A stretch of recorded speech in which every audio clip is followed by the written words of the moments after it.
Dieses Video wird dir präsentiert von helden.de, deinem zuverlässigen Partner für Fahrrad- und E-Bike-Versicherungen.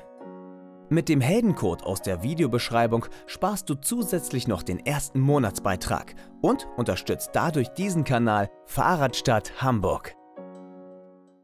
Aber es gibt ja auch andere Städte, die eine ganze Menge Geld in Radinfrastruktur stecken. Und eins dieser Städte zum Beispiel gibt es in Kanada. Und wie man 100 Millionen kanadische Dollar in Radinfrastruktur stecken kann, das ist auf jeden Fall eine spannende Sache. Und dem widmen wir uns jetzt einmal. So if you're an urban cycling nerd, guilty, and I was to ask you what the most exciting city in North America is right now, what would you say? New York? Minneapolis? Montreal? How about Edmonton? What? Yes, Edmonton. So go north. Yeah, keep going. No, that's me in Calgary. Keep going north. Yes, that's Edmonton. There you go. Edmonton Noch nie is von in the gehört. heart of the oil sands of Alberta. A city famous for, well, a couple of hockey players and a giant mall, but not much other than that. But even if you've heard of Edmonton, I bet you didn't know that they are embarking on what may be the most ambitious urban cycling plan in North America right now. Here in this northern town that has winter, they are embarking on a plan to spend $100 million improving cycling in the city over the next 4 years. I mean, if you live anywhere in North America, I can pretty much guarantee your city is not investing that much in urban cycling. I mean, I live in Calgary and we're still patting ourselves on the back for building a downtown bike lane network 8 years ago that cost $5 million.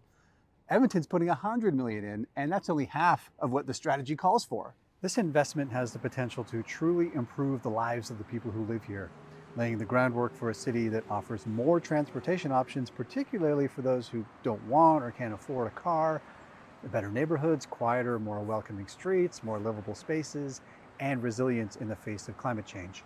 In other words, it's got a lot of potential. And so when I got a call from an Edmonton city councilor recently inviting me to come and check out what's happening, I was quick to hop on the bus and go investigate.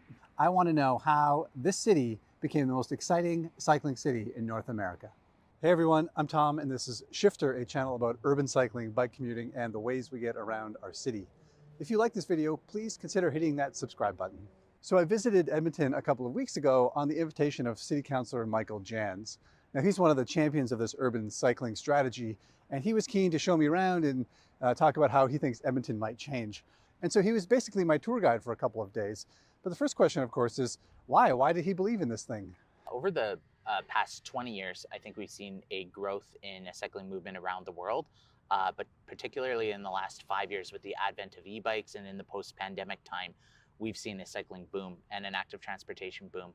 More and more people are out walking, are taking scooters, are taking electric bikes. We're really seeing a micromobility evolution, and we're one of the youngest cities in Canada. Our median age, I think, is 38, so half of the city is. Den gleichen Effekt hatten wir in Hamburg ja auch während Corona. Da ist der Radverkehr, also der Anteil massivst gestiegen. Wir hatten uns das ja schon mal in einem anderen Video angeschaut. Strategie Hamburg. Da hatten wir den Plan ja auch gesehen, den Fortschrittsbericht 2018. Nee, nicht 2018.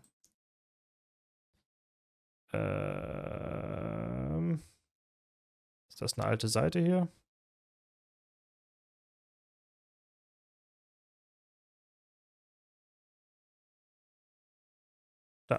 Da haben wir es.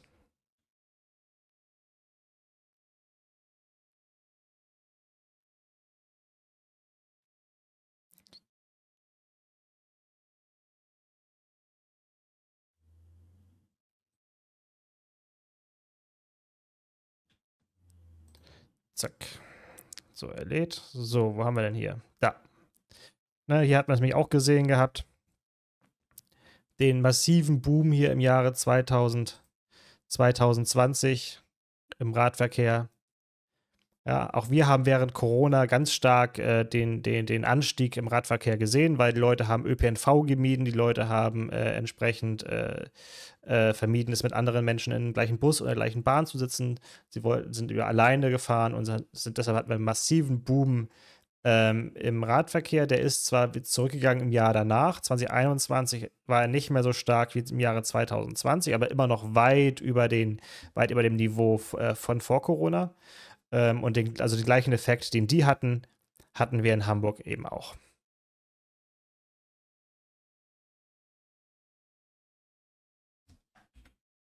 We're one of the youngest cities in bikes. We're really seeing a micromobility evolution, and we're one of the youngest cities in Canada. Our median age, I think, is 38. So half of the city is younger than 38. You know, people are looking for choices, and they're calling on us, the elected leaders at City Hall, to make a city that makes choices more safe, more accessible, more welcoming.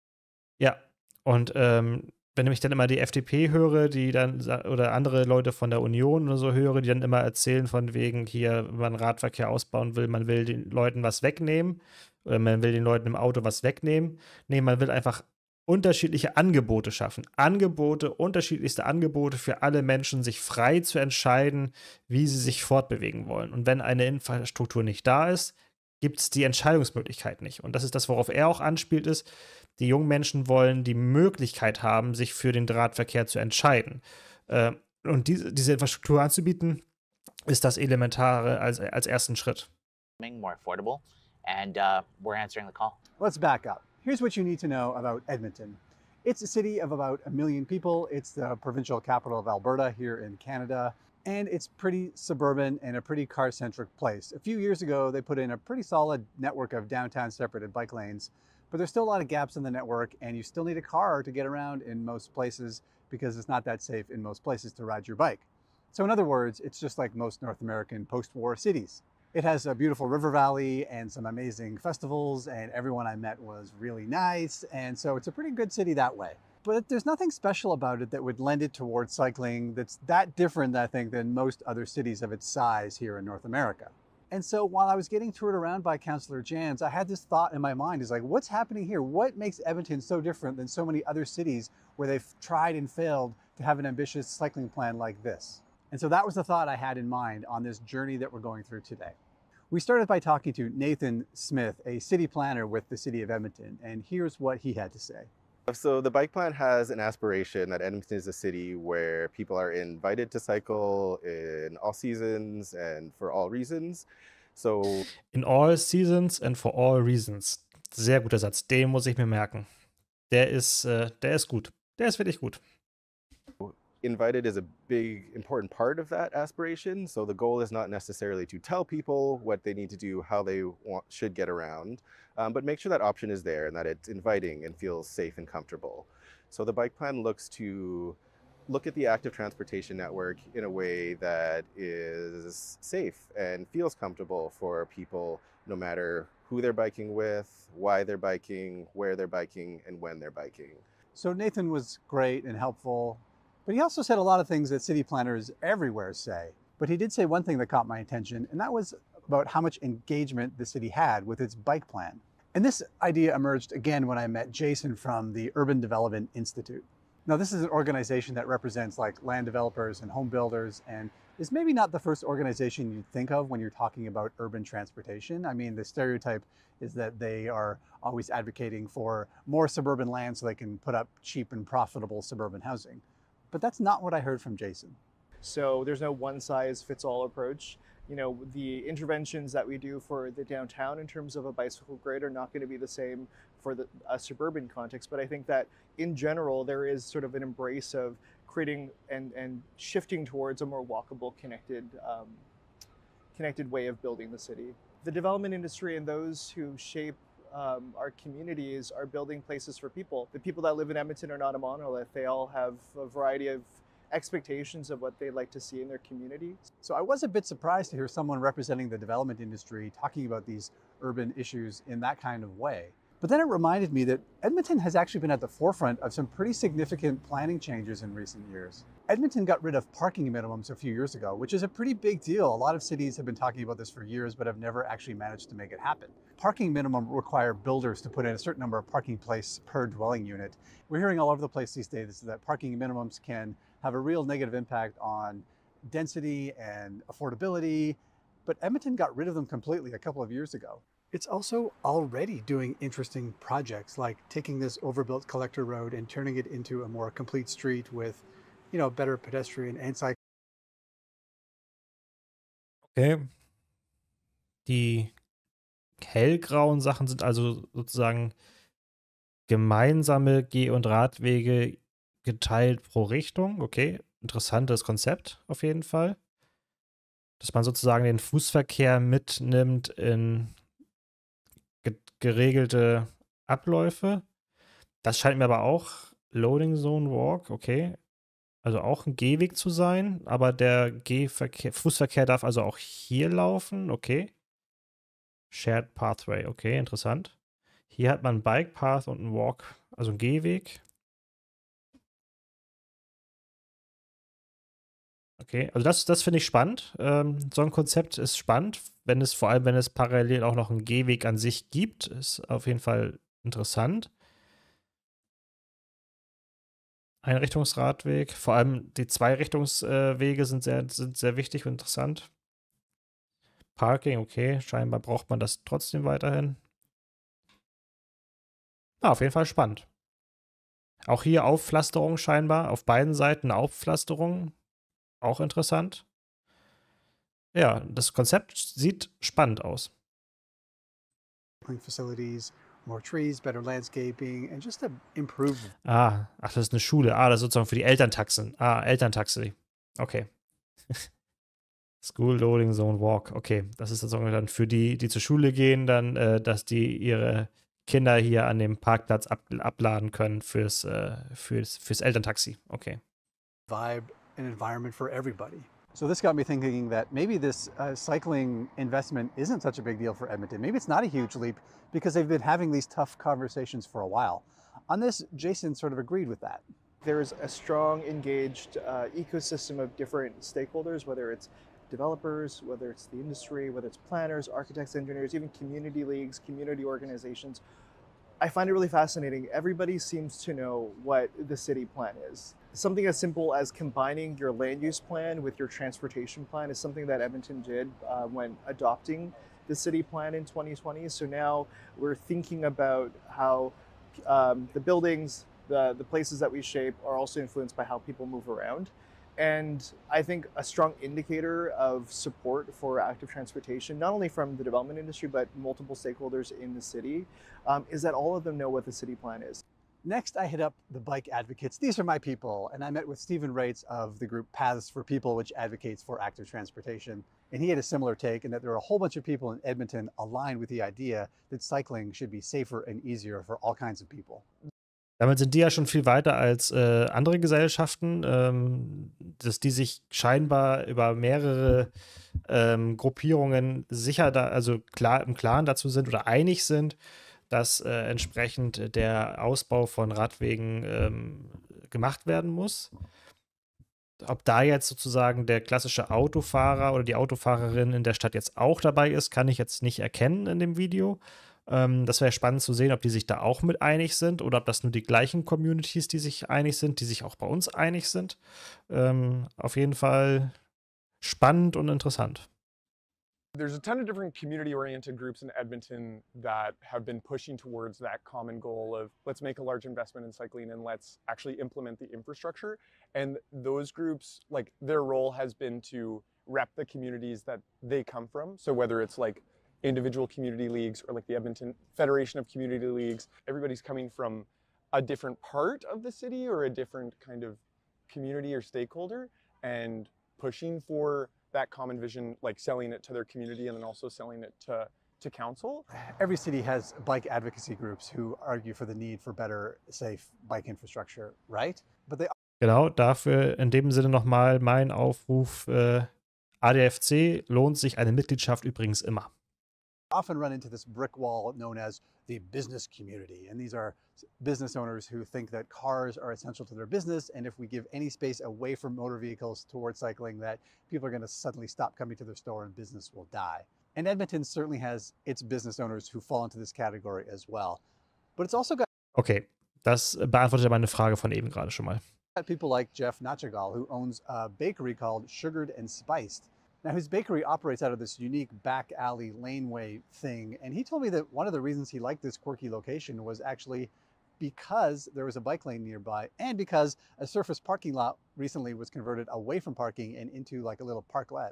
I could see that being an important piece of traffic that's kind of under the radar. Everyone sees the big arterial in front of us and on the side. And I read books. I know people on bikes patronize businesses that they go past. People in cars, some of them going past here live 10 kilometers that way and they work 5 kilometers that way. We hear them go by and they don't notice sometimes. People on bikes know we're here. So that's one of the reasons we picked the spot. Isn't that great that he said he reads books, therefore this is, he believes in this? Okay, so there's lots of people who like this idea, but you can't get bike lanes built in a democracy without politicians. And one of those politicians here in Edmonton is Ashley Salvatore, and she joined us for a ride to talk about this in an interesting spot. It was an older, less affluent, more diverse neighborhood that actually has some pretty good separated bike lanes right now, which kind of belied the notion that bike lanes are only for, you know, middle-class white guys with beards. Anyway, I asked Councillor Salvatore why she put some of her political capital into this bike plan. It's not just about creating this, you know, beautiful urbanist utopia. It's about options, it's about choice. It's about showing that this is going to help us create a more affordable city, a more sustainable city, a more fiscally responsible city, and one that takes climate change seriously. So ensuring it's not just an isolated conversation about bike infrastructure versus other modes. It's about having a holistic conversation about why this is an important part of building a city that works for everyone. I also want Ja, und das ist eine Diskussion, die wir leider auch in Deutschland nicht schaffen oder die wir auch in Hamburg nicht schaffen. Wie können alle Menschen, auch die nicht mit dem Rad fahren, von einer neuen Stadtplanung profitieren? Ja? Haben auch eventuell auch Autofahrerinnen und Autofahrer etwas davon, wenn wir unsere Städte lebenswerter gestalten, wenn wir mehr Radwege anbieten, wenn wir mehr Verkehr vom Auto weg auf den Umweltverbund umstrukturieren? Wie können auch die Autofahrerinnen und Autofahrer davon profitieren, die auf ihr Auto angewiesen sind, weil sie zu weite Strecken haben oder weil sie körperlich nicht in der Lage sind, Strecken mit dem Fahrrad zurückzulegen? Können auch die davon profitieren, wenn wir Straßen umbauen? Das muss mehr in den Fokus gesetzt werden. Das muss mehr bei den Planungen berücksichtigt werden. Das muss mehr gezeigt werden, auch mehr diskutiert werden. Ja, nicht immer nur dieses, oh Gott, jetzt wird in der Rodigallee ein Fahrstreifen weggenommen, jetzt haben wir statt 4 nur noch 3 Fahrstreifen in beide Richtungen und jetzt, um Gottes Willen, jetzt will man uns was wegnehmen. Nein, wie können auch die Anwohnerinnen und Anwohner davon profitieren? Das muss mehr klar gemacht werden, das muss in den Planungen mehr berücksichtigt werden. Das muss aber auch besser kommuniziert werden. Ja, dass wir wegkommen von diesem Sachen, wir wollen jetzt die Verkehrswende machen, weil wir Radfahrer ganz toll finden und die Autofahrer ärgern wollen. Davon müssen wir weg, sondern wir müssen dahin, uns zu argumentieren, wie kann die Gesellschaft als Ganzes davon profitieren und nicht nur ein paar Einzelne, sondern wie wird es für alle besser? Und das scheint ja hier in der Argumentation oder scheint ja in der Stadt ein bisschen besser zu funktionieren. Zumindest scheint das so zu sein. I'd like to ask Councillor Salvatore about the cost of this bike strategy, because there is some sticker shock with a number like $100 million. And I'm sure people are saying, I've got a pothole on my street that hasn't been fixed, yet you're spending $100 million on those damn cyclists. Well, here's what she had to say about that. I have many thoughts on that one. One interchange, you know, one overpass is $150, $180 million. For a fraction of that, we're going to get the foundations of a citywide bike network. You know, it is incredibly valuable to be able to provide those comparators, because when you say the number 100 million, yeah, that seems like a really large number, and yes, it's a significant investment. But in comparison to other investments that we make as a city, in comparison to our, you know, $8 to $10 billion road network, this is a small investment that's going to have huge returns for Edmontonians. Und genau das ist ja, wenn man Interviews mit dem ehemaligen Bürgermeister, ich glaube, es war der Bürgermeister von Kopenhagen, sieht, wenn er gefragt wurde, damals, als die den ersten Schritt in Richtung dieser Fahrradmetropole gesetzt haben, als er gefragt wurde, warum habt ihr das eigentlich gemacht? Und da hat er gesagt, so nach dem Sinn, die Stadt war pleite und Radwege war das Billigste, was wir bauen konnten. Und das ist ja auch wirklich so. Radinfrastruktur ist im Vergleich zur Kfz-Infrastruktur, ist das so viel günstiger und preiswerter pro Kilometer gerechnet oder ähnliches. Und man bekommt für das gleiche Geld einfach viel mehr. Und sie sagt ja in dem Fall auch, für das gleiche Geld, für das wir für diese stadtweite Radinfrastruktur ausgeben wollen, können wir vielleicht zwei Autobahnkreuze oder ein Autobahnkreuz bauen oder ähnliches. So, ne, dieser Vergleich dazu ist ja so spannend. I think we worked it out. It's in terms of an actual tax increase on, an average home here in Edmonton. It's about 33 cents. So the return on investment. Bitte was? Was haben die gemacht? Steuererhöhung? Habe ich gerade was von Steuererhöhung gehört? Habe ich gerade Steuererhöhung gehört? Steuererhöhung? It's going to have huge returns for Edmontonians. I think we worked it out. It's in terms of an actual tax increase on, an average home here in Edmonton. It's about 33 cents. So the return on investment is fantastic. So finally, I got a chance to sit down with my tour guide, Councillor Michael Jans, and ask him why he's putting so much of his political capital into the cycling plan here in this northern suburban city. There's more young people, there's more people starting their careers here. It's a very affordable city relative to others in Canada, and more of the people coming here are saying we want more transportation choices. So I think all of us as parents want to know that our kids will be safe, our loved ones will be safe, and that's ultimately what this is about. And when you think about how much it costs, it's really immaterial compared to the cost of disease, of asthma, of pollution, of car crashes, of all of the harms that auto-centric development has caused on North America. It's not saying that you go car free, but maybe you can go car less. Maybe your friends can go car less. Maybe you have more choices in our city, and that's really exciting. I also wanted to know what he thought this $100 million will mean. How will the city be different in 4 or 5 years? So this is going to allow a series of connections throughout our city that wherever you are, you should be able to go A to B in a safe, connected, separated, accessible way. And that's really exciting, especially for the most marginalized groups who want to get out and move. What we've seen over the last decades is some leadership, but some patchwork leadership that's allowed, a good chunk here, a good chunk there, but they haven't necessarily been needed together. Mm-hmm. Okay, so all this was really interesting. And after spending a couple of days with Councillor Jans, I left feeling pretty excited about the future for Edmonton. And that's great for Edmontonians. I think this is really going to benefit everybody in the city. But I also was looking for something that might help all of you in other cities in your quest to make your cities more bike friendly. Because there are city planners and bike advocates and even politicians in cities all over the place who are trying to do the same thing but can't seem to get any headway. I mean, the original question of this video was, what makes Edmonton unique that this could happen here? And it took me a while to sort of think on this question, but after a while I started to realize that maybe the answer wasn't in the politicians and the advocates. Maybe the answer came from the von den Leuten, ja. Der Druck der Bevölkerung auf die Politik. Das wird jetzt kommen. Gehe ich fest von aus. Er wird jetzt sagen, das kam nicht von den Politikerinnen und Politikern, sondern das kam von der Bevölkerung. Der Druck der Bevölkerung auf die Politik hat das Ganze losgetreten. Weil die Leute das wollen. I started to realize that maybe the answer wasn't in the politicians and the advocates. Maybe the answer came from this gathering of people we met on a brisk Friday morning right at sunrise. This is Coffee Outside, an informal gathering of people. It's been happening on the street here for years, every Friday morning for years here in Edmonton. This is Darren. He's an ER doctor who shows up every Friday morning with this portable coffee brewer and makes coffee for people. And people on bikes just stop by and they chat. It was here that I met Carly, who's doing her PhD research on cycling. And I met Greg, who runs a local bike community organization and recently sold his car and is not going to replace it because he can get around without one. And Heather, who is organizing a women's ride to get more women out on bikes and show people that it's important to think about women in building bike cities. And most of the people I met here seemed pretty knowledgeable about the intricacies of the city's bike strategy.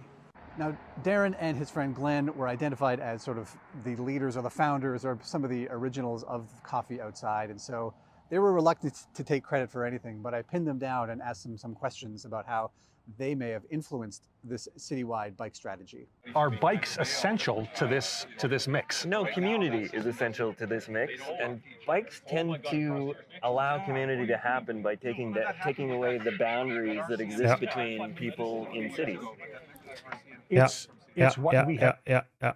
Das ist genau das, was wir auf den Critical Masses jedes Mal sehen, jeden Monat, wie Leute in Kontakt kommen, wie man bei der Critical Mass zum Beispiel mit Menschen in Kontakt kommt, die man ja noch nie gesehen hat. Aber man fährt in der Gruppe nebeneinander mit dem Fahrrad und dann ist da die Familie mit ihrem Hund, die dann nebenbei mitfährt und dann kommt man ins Gespräch. So das was nie in einer Autodemonstration passieren würde. Also da können tausende Autos nebeneinander, hintereinander herfahren. Dieses Vernetzen, dieses Gespräche anfangen, dieser zwischenmenschliche Kontakt könnte nie entstehen.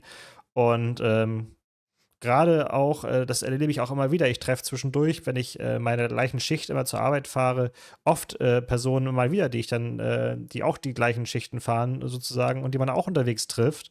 Und man trifft sich dann zwischendurch mal wieder. Man kennt sich eigentlich gar nicht, aber weil man mit dem Fahrrad dann an der gleichen Kreuzung meistens morgens oder oft dann an der gleichen Kreuzung steht, kommt man dann auch mal so ins Gespräch. Das würde auch im Auto nie passieren.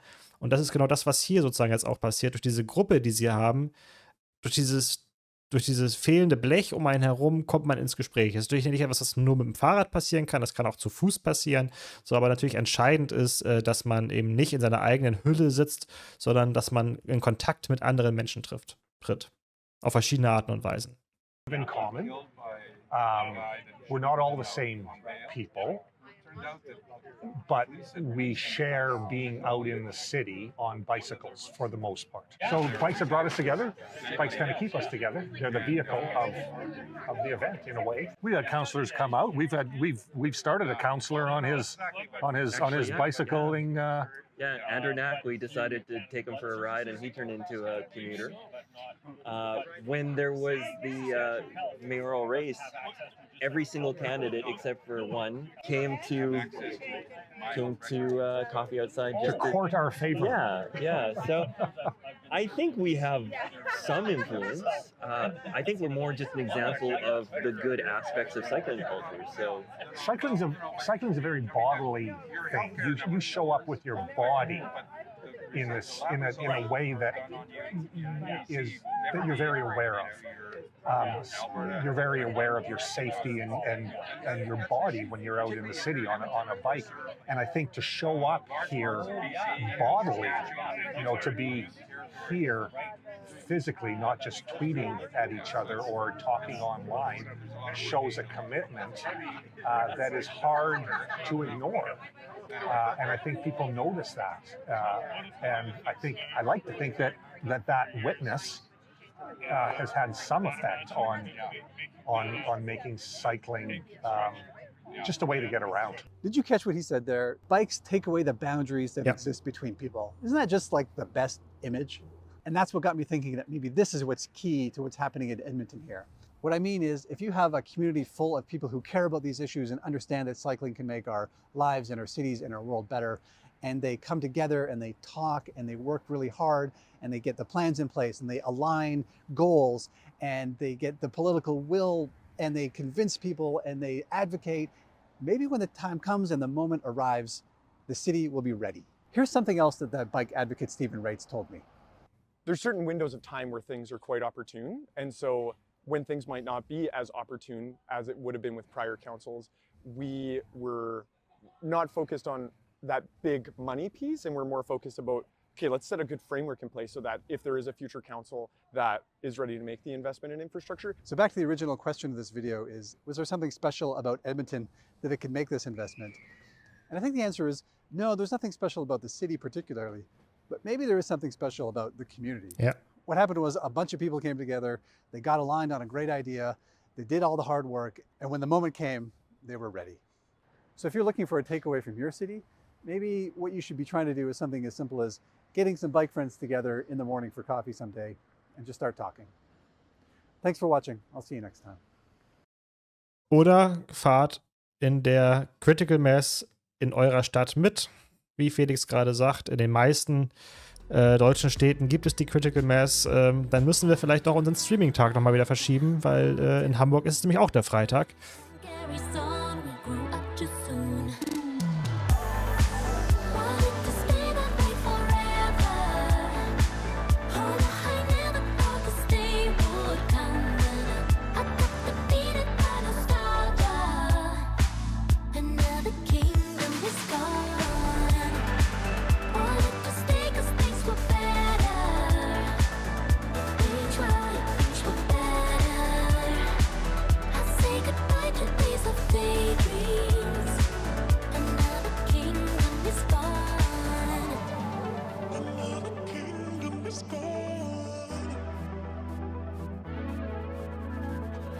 Do you remember all the places we went, the spaces we